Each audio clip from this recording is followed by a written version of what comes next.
So guys, pag-usapan natin ang mga basic rights of employees under the Labor Code of the Philippines. Let's go. Number 1. Kailangan makatanggap ang empleyado at least minimum wage and must be paid correctly for their overtime, night differential, and holiday pay. Number 2. Employees cannot be terminated without just and authorized cause at dapat bigyan ng due process ang isang empleyado. Number 3.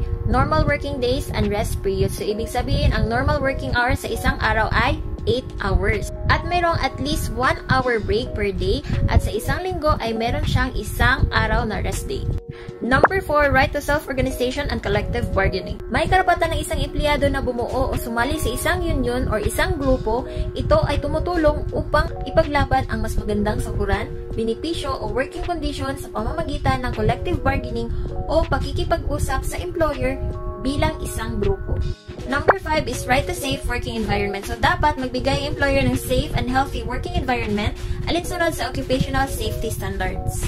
Number 6 is right to leave benefits. So, una, service incentive leave. So, ibig sabihin nito, 5 days paid leave yearly after a 1 year of service. Next is ang maternity leave, which is 105 days with pay. At sa paternity leave naman, 7 days with pay para sa mga married male employees.